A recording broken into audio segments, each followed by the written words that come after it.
The exposure we had yesterday to the Giants was certainly a great learning experience for all of us. We did a lot of things that can really benefit our team going forward, both fundamentally and some schematic things. We'll get into a little more situational football today, which we haven't obviously had very much of in the preseason games, and probably won't in this last game, but it'll be very important during the season. So it'll give us a good chance to work on that. But no, I thought our players came out and competed well yesterday. The Giants gave us some problems. There's some things we definitely need to correct and learn from all the way across the board. We had a couple good coaching situations come up as well that we need to do a better job on, and I need to do a better job on. So it was really another good day for us in terms of moving our team forward and getting some valuable experience and against a quality team. They're very well coached. Obviously, Joe on special teams and Jason, Pat. They all do a great job, and their assistants. And so they're a team that has some tough schemes and do some things that create some problems for us that we haven't seen, need to see, and we'll definitely learn from. So. Looking forward today as well as again in terms of pushing our team forward, and we'll have a lot of good film to look at this afternoon and tonight.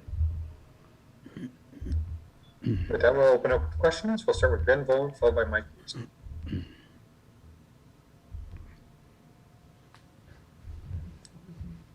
Still muted, Ben. Ben, can you hear us? All right, we're going to go to Mike Reese, followed by Ian Steele. We got penalty on Ben. What are we assessing? 15? Yeah, I think that's a media decision. Media deal. Okay. All right. So Mac's heavy workload stood out yesterday. Seemed like he had a lot of snaps, a lot of learning experience. With Cam expected back today, how does that affect sort of what Mac will do today? All the quarterbacks they'll all get work today. I mean, I think everybody got work yesterday. I think all the players that were out there. I don't think Quinn kicked. Nick kicked yesterday. I think Quinn will kick today. But yeah, all the players that are out there, they'll all get work. Next question, Ian Steele, followed by Phil Perry. Morning, Bill. How are you? Oh, good. Ian. Good. Will Cam be back out there today? Yes.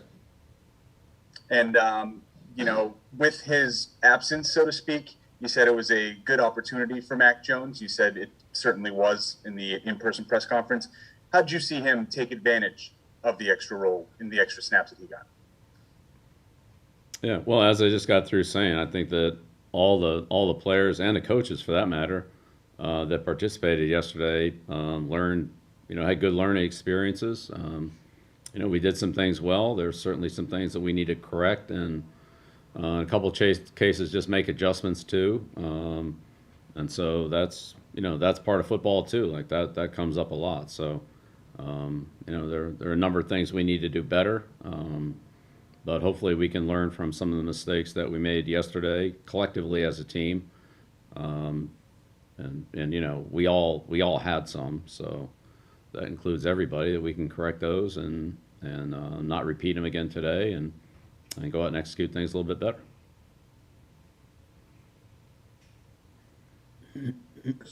Next question, Phil Perry, followed by Mike Reese. Hey, Bill, I just had a question about something that James White told us yesterday.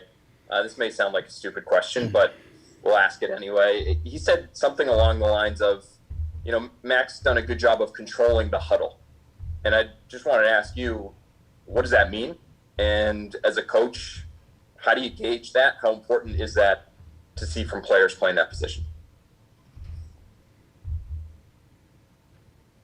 Well, I mean, I think that's really something that James could, expand on a little bit. I'm not sure exactly what part of that he was referring to, so I don't want to put any words in his mouth or speak for him. I certainly wouldn't do that. But, all the signal callers, whether they're quarterbacks or defensive signal callers or the personal protector on the punt team or, whoever that is and whatever the play is or situation, there's a responsibility that comes with that in terms of getting things organized, being aware of the situation, making sure that on certain plays there might be one or two guys in particular that have a key role in that play just by the way that it's called, by the play that it's called. And so, as a signal caller, you want to make sure that person for sure knows what the call is, or maybe it's an added tag or an added word that changes things a little bit and make sure that the people that are involved in that, get it. And, and maybe there's something that we're looking for and that's why we've tagged it, and, as a reminder and things like that. So all those things come with that position, awareness, communication, and clarification sometimes of things that are happening that everybody, should be familiar with, or in some cases, most of them might be aware of, but sometimes it's good to remind everybody, or, like I said, specifically make sure that the key people involved in something, have it right, because that's really where the focus of the call is. Thanks, Bill. Yep, you're welcome. We'll go back to Mike Reese. Bill, I think you might agree that over the years, you've had your players mostly play in the preseason with the idea that playing is what gets you prepared for playing games. Like, the best way to prepare to play football is to play. And I'm curious if there's where that came from. Like, where was there a coach in your past that imparted that on you, or where did that approach come from? Yeah, pretty much all the coaches I worked for, I would say I saw that.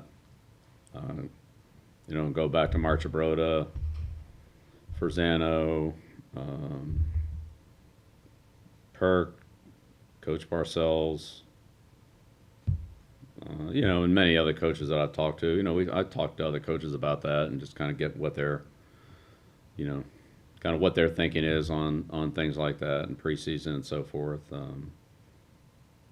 So, again, every situation is a little bit different. When you practice against a team for a couple of days, that's a little different than not practicing against them, or going back to scrimmages that we had back in. That was a long time ago. There's no point in talking about that. But it's, again, it's doing what's best for the team and doing what's best for each individual player. Sometimes that's a conflict. What's best for the player might not be best for the team, or vice versa. And so then you have to make a decision as to, how to manage that. But that's really what it comes down to. But as you said, you prepare to play by playing, if you can, and if it's the right thing to do. Sometimes there may be other considerations that would override that, and that's, maybe you don't feel that's the best decision, but generally speaking, I think that I agree with that. I think that's what you should do.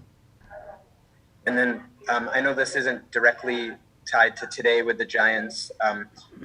Colleague writing a story on Dean Pease, and I said, if the time is right, I'll try to jump in and ask your background with Dean and what drew you to him when you hired him, and just sort of what makes him a good coach.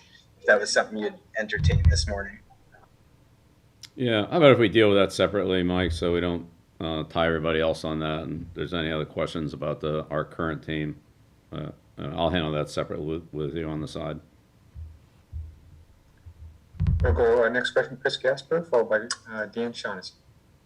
Hey, Bill, I hope you're doing well today. I just want to ask you, in your mind, at what point do you have to sort of transition here from the spirited quarterback competition to having a starter, giving them the majority of the reps, and getting them prepared for Miami and to be the starter throughout the rest of the year?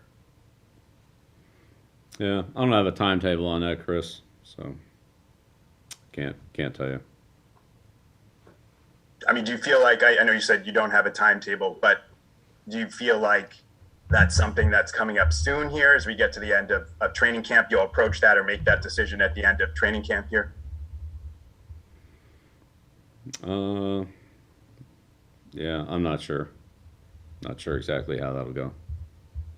Got it. Thanks. Next question, Dan Chauncey, followed by Pat Leonard. Hi, Bill. It's Dan. How you doing? Good, Dan. How's it going? Okay. I've missed you guys.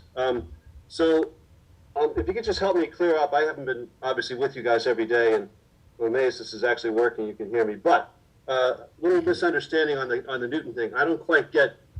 Newton was gone for you for 5 days, and it was characterized as a misunderstanding. Was he told he could go, or did he not know the rule, or did you not know the rule? Yeah, don't really have anything to add, Dan. You released a statement. I think that covered as thoroughly as we can without, getting into a lengthy thing. So let's leave it at that. Okay, it's just for us. It allows the possibility that he either went without permission, or someone didn't know the rule, which is very unlike you guys. And I know it's important to be in practice, and he's a pivotal guy on your team. So it leaves us a little bit out there as to the motivation for why he did this, and if he knew, and if you knew, or if he went against team rules. No, he didn't go against team rules, but there was a misunderstanding, and it's exactly what I said it was in the statement. So he was unaware he would lose the 5 days? It's exactly what I said it was in the statement. Okay, thank you. Two final questions, Pat Leonard and Chris Ryan. Hey Bill, when did you first install the hills at practice, either here or elsewhere, and what do you think the benefit of it is? We saw Joe Judge take his players over there and make use of it yesterday. I mean, that's a training technique that's been used for quite a while. I had a hill in Cleveland. Ran hills as a player. Ran hills where there are hills, and it, has certain training benefits. There are multiple ways to train, but that gives you certain benefits, and when that's combined with other methods of training, I think it just helps build the overall conditioning of the athletes. And there are multiple ways of training, on a hill. But ultimately there are a lot of different conditioning factors that a team needs, and I think that helps us prepare in some areas, not all. So Does that help with like soft tissue, hamstrings, stuff like that, like in your legs? well, it's hard. I mean, nobody's going to be at top speed running up a hill, so there's not as much of a speed element to it as there is working against the incline, and again, running in different directions and so forth. The number, the incline, the type of running that you do on the hill and so forth. I mean, there's a lot of different ways to train, and I think there's value in all of those, as long as they're combined with other methods of training, strength, power, endurance, explosion, speed. So it's a combination of things. That's just one way. Thanks. You're welcome. Last question, Chris Ryan. Morning, Bill. How are you? Hi, Chris. Wanted to ask you about your linebacking play so far in training camp, and what you've seen specifically from Bentley and Judon, and how you feel their explosiveness, their reads can benefit you schematically. Well, they're both smart football players. They both have a good level of experience, and can do multiple things, can think quickly, communicate well, and have good instincts and a good feel for the game, along with many other members of that group as well. Certainly High is in there, and Kyle, and those guys have played a lot of football and are very, very instinctive and have worked well together to try to, there's a lot of playing off each other at those positions as there is at safety, where there are a lot of things going on in a pretty small area, and who fits where, who's got who, what happens when they, come at us from different, different positions, different leverage, different angles, and does that change the way well, it does change it, but how it changes the way that we fit in the running game or cover the receivers and things like that. So, but yeah, those two guys are good. It's really a good group. They work well together. They can handle a lot. They can handle a lot pretty quickly, and a lot of times they can make an adjustment before a coach can. Like, hey, There's a lot of this is what we're doing, and hey, we got this. Like, let's do it this way. And before you could even tell them that, hey, let's do it this way, they already have solved the problem and figured out a better way, because they can all kind of see the same thing. So as long as they all see the same thing, then that really makes it much easier to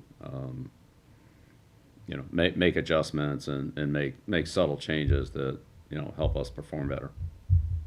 In enhancing the roster, there was so much focus on tight ends, wide receiver, obviously Mac in the draft. Do you feel that the acquisition of Judon and bringing Van Noy back have as significant a positional impact in upgrading the roster as just about anything you did in the offseason?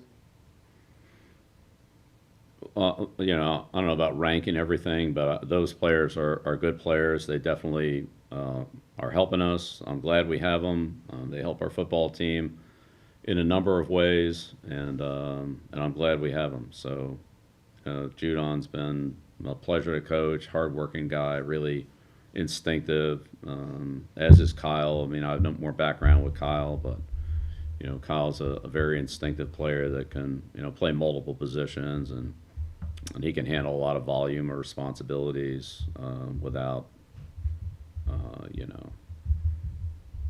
an inordinate amount of repetitions or teaching or that kind of thing. Like every player, he needs to rep the things that he does, but his experience and just overall understanding of what the purpose of a technique is or a call and how to get it done is very good. And Hightowers and Bentley, I mean, they're right, they're there too. Those guys they're really smart football players that understand a lot more than what their position is, and sometimes might be a little harder for them, but they can all understand how it makes it a little bit easier for somebody else, and that's a really good working relationship in that group.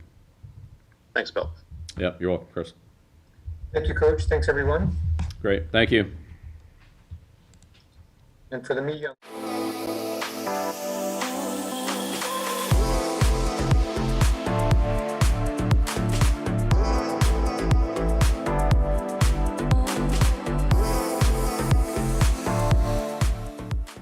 When did Bud Light Seltzer start making lemonade? Probably when 2020 handed us all those lemons.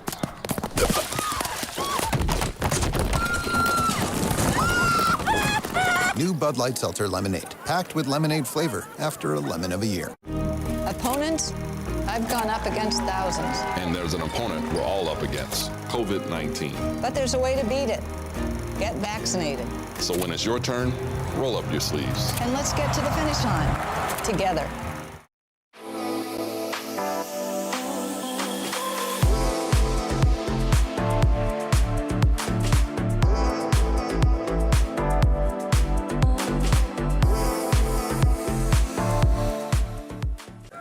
Bud Light Seltzer start making lemonade? Probably when 2020 handed us all those lemons.